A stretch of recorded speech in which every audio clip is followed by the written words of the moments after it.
Kami dari kelompok 4 akan menjelaskan 19 NPM 603230175 akan menjelaskan L1. Saya, Vanessa, dengan NPM 603230107 akan menjelaskan LO1 juga. Saya Sabrina Mariska dengan NPM 603230107 akan menjelaskan tentang LO2. Saya Lisa Rahma dengan NPM 60323011015 akan menjelaskan LO3. Saya Kenny Jesse Salim dengan nomor NPM 6030156 akan menjelaskan LO4. Saya Ratnasari dengan NPM 603230118 akan menjelaskan LO5.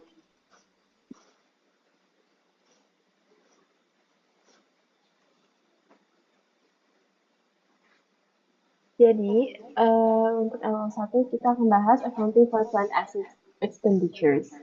Jadi, plant asset itu punya 3 karakteristik, yaitu yang satu, mereka tuh physical substance, a definite size and shape. Dan yang kedua itu mereka dipakai dalam operasi bisnis. Yang ketiga, mereka itu bukan untuk dijual ke customer. Nah, plant asset bisa juga dibilang property or plant and fixed asset. Nah, determining the cost of plant asset itu ada land improvement, buildings, and equipment. Nah, untuk land itu dihitung dari cost kayak cash purchase price saat dibeli lahannya, closing costs such as title and attorney's fee, real estate and broker's commission, sama accrued property taxes. Nah, untuk land improvement dia itu structural addition. Jadi mereka juga limited lives dan itu dihitung dalam land improvements. Contohnya itu seperti membangun pagar di sekitar office atau lighting, misalnya membuat office baru, kalau enggak lighting, bikin ruangan baru, terus mereka butuh lampu. Nah, untuk building, itu cost-nya include the purchase price, closing costs, and fees, real estate broker's commission. Dan untuk selanjutnya akan dibahas oleh Avena. Oke, untuk aku itu biaya peralatan termasuk semua cost atau yang terjadi dari awal pengadaan alatnya sampai siap dipakai. Untuk equipment itu ada have to take price dengan persentasenya pembelian tunai, di mana jumlah uang yang itu jumlah uang yang dibayar untuk beli peralatannya. Kemudian sales taxes itu pajak penjualan, itu pajak saat beli peralatannya biasanya dibayar satu miliar. Kemudian ada freight charges atau bisa disebut juga ongkir. Itu biaya ongkir saat barang dikirim dari pihak ke pembelinya. Insurance during transit paid by purchaser. Jadi itu asuransi selama di jalan hingga sampai di pembelinya. Jadi kalau pembeli misalnya bayar safety insurance untuk jaminan selama perjalanannya hingga alatnya sampai. Kemudian terakhir itu ada assembling, install, testing. Jadi itu biaya perakitan, pemasangan, dan pengujian. Jadi misalnya dari PC-nya itu harus dirakit dulu. Jadi itu tuh termasuk biaya tenaga kerja, cukup cadang, dan biaya lainnya yang dibutuhkan persiapan peralatan untuk bisa dioperate. Ini ada expenditure during useful life. Expenditure during useful life itu dibagi menjadi dua, yaitu ordinary repairs dan addition and improvements. Ordinary repairs itu seperti perbaikan berkala yang berfungsi to maintain the operating efficiency dan manfaat asetnya sendiri. biasanya ordinary repair itu jumlahnya kecil dan sering dilakukan. Misalnya ganti oli motor atau nge-set ulang bangunan. Nah, ordinary repair itu di satu satunya di debit as maintenance and repairs expense. Ini ada revenue expenditures, yaitu ketika ngeluarin uang itu untuk membeli asetnya. Namun aset itu aset yang dibeli itu menjadi investment ke depannya karena dapat menghasilkan uang lagi dari aset itu. Kemudian ada additional statements, yaitu biaya yang dikeluarkan meningkatkan operational efficiency-nya atau kapasitas produksi atau manfaat asetnya, jadi seperti upgrade gitu. Biasanya additional investment dilakukan jumlahnya besar dan dilakukan, tapi jarang dilakukan. Contohnya seperti upgrade mesin untuk kapasitas produksinya. Additional investment itu dicatat di debit sebagai aset, sebagai capital expenditures, yaitu ke aset yang dipengaruhi. Selanjutnya LO2 akan dilakukan oleh Sabrina. Saya di sini akan menjelaskan tentang LO2. Nah, jadi di sini kita bakalan bahas tentang depresiasi. Sebelum masuk ke yang lain, kita bakal ngejelasin dulu apa itu depresiasi. Depresiasi itu suatu penurunan nilai aset yang diakibatkan oleh beberapa faktor. Tapi perlu dicatat juga depresiasi di sini itu adalah proses alokasi biaya, bukan proses aset value-nya. Terus si depresiasi ini berlaku buat land improvement, buildings, dan equipment. Kalau land nggak termasuk karena land cenderung naik harganya dibanding yang lain yang turun. Nah, di depresiasi ini ada 3 faktor yang mempengaruhinya. Yang pertama ada cost, aset, atau biaya yang dikeluarin buat suatu hal sampai si barang tersebut bisa dipakai. Terus yang kedua adalah useful life. Itu tuh estimasi suatu barang tersebut dapat dipakai. Kayak misalkan 10 tahun, 1 tahun, atau 6 bulan. Yang terakhir ada residual value atau angka akhir. Si depreciation expense ini di-report di income statement. Terus yang kedua ada depreciation methods, dibagi menjadi 3. Yang pertama ada straight line, rumusnya cost of asset kurang residual value dibagi estimated useful life. Kalau di straight line ini kita cuma perlu ngitung 1 kali karena jumlahnya dari awal bulan depresiasi sampai ke akhirnya barang tersebut didepresiasi itu jumlahnya sama. Terus yang kedua ada units of activity. Rumusnya cost of asset kurang residual value dibagi total units of activity. Dan yang terakhir ada declining balance. Rumusnya 100% dibagi useful life dikali 2 dikali book value atau cost dikurangin accumulated depreciation. Di sini yang harus diperhatiin setiap tanggal pembelian itu di straight line sama declining balance. Kalau misalkan kita belinya di bulan November berarti dibaginya nggak full tapi harus dibagi sisa bulannya. Terus yang terakhir ada revaluation of plan asset. Revaluation of plan asset dibagi jadi 2. Ada gain situation sama loss situation. Revaluation of plan asset itu mengadjust kembali si nilai plan asetnya, bisa naik atau turun. Makanya di sini dibaginya jadi 2. Hal ini tuh diterapinnya di seluruh aset yang ada. Kalau gain situation itu ketika book value lebih kecil dari face value. Sementara loss situation itu ketika book value lebih besar daripada face value.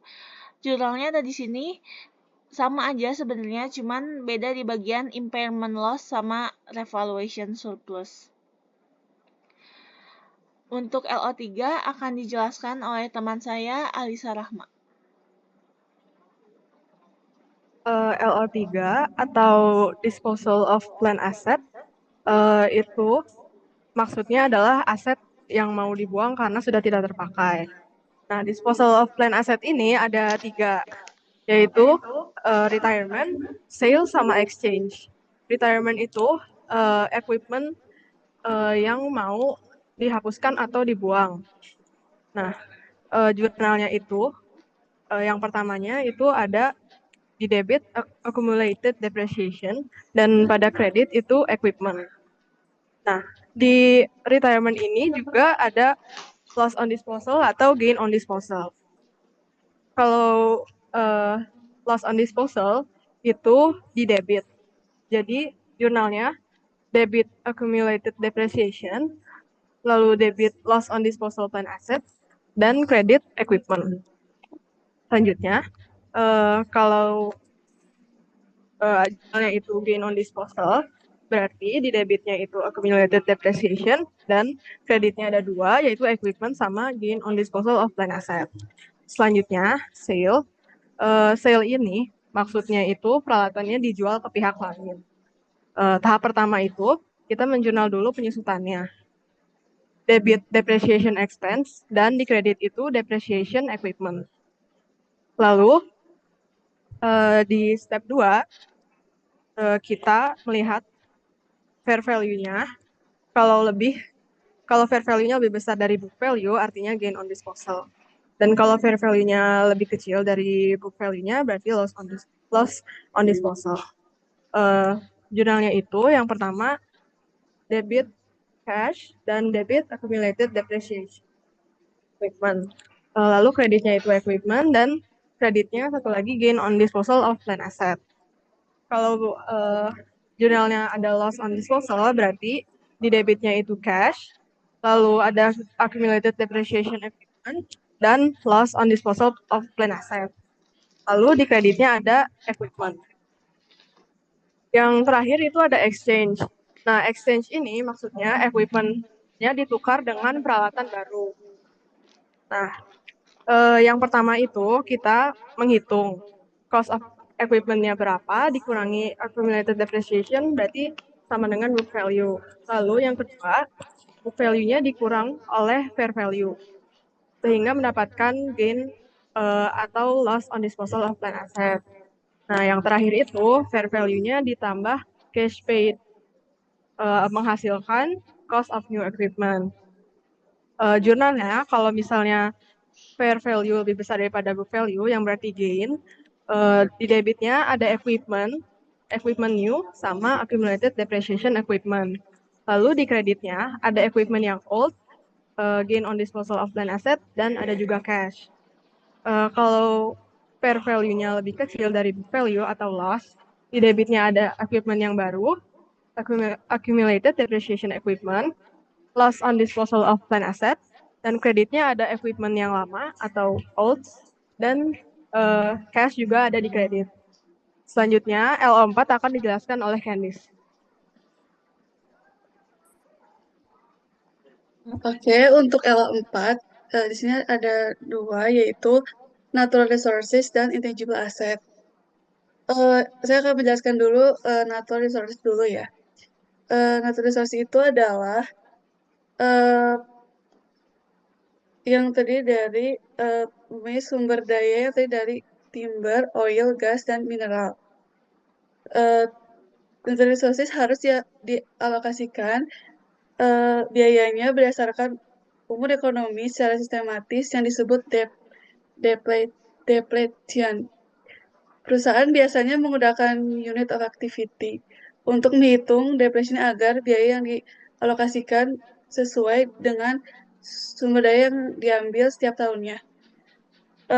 Untuk rumusnya, total cost dikurang residual revenue dibagi total estimated unit available sama dengan depletion cost per unit. Untuk jurnalnya, inventory di debit, kreditnya accumulated depletion. Selanjutnya, intangible asset. Intangible asset adalah aset yang tidak memiliki bentuk fisik, namun memiliki nilai ekonomi bagi perusahaan. Contoh dari intangible asset adalah paten, copyright, goodwill, franchise, and licenses, trademark, dan trade name. Untuk accounting intangible asset itu ada dua. Ada limited life intangible dan identified life intangible. Limited life intangible itu adalah aset yang tidak berwujud, yang memiliki masa manfaat yang dapat diestimasi. Aset ini tidak memiliki bentuk fisik, tapi memiliki nilai ekonomi yang dapat dipakai oleh perusahaan selama jangka waktu tertentu. Kalau identified life intangible adalah aset yang tidak berwujud, yang tidak memiliki batas waktu spesifik atau masa manfaat yang dapat diestimasi. Untuk contohnya itu, untuk limited life intangible itu dapat di amortization. Kalau untuk yang identified life intangible itu tidak dapat di amortization. Untuk contohnya itu ada goodwill. Kalau contoh untuk limited life intangible itu ada paten, copyright. Untuk jurnalnya itu untuk jurnal yang di amortization itu amortization expense dan paten. Selanjutnya akan dijelaskan oleh Rara. Nah, di sini saya akan menjelaskan LO5 atau How Plan Asset, Natural Resource, and Intangible Asset are Reported and Analyzed. Nah, biasanya penyajian laporan keuangan atau Statement of Financial Position di sini ya terbagi menjadi dua.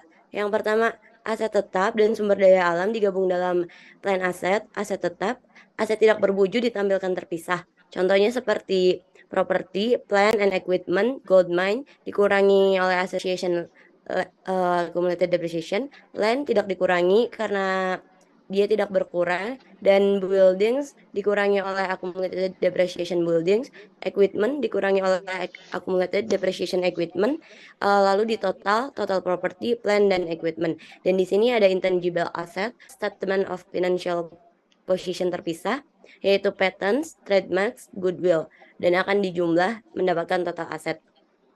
Lalu berikutnya ada analyze. Nah, analyze sendiri perputaran aset atau aset turnover. Rumusnya net sales dibagi average total aset menghasilkan aset turnover. Nah, average total asetnya didapatkan dari total aset terakhir ditambah total aset awal. Sekian dari saya, terima kasih. Sekian presentasi dari kelompok kami. Terima kasih.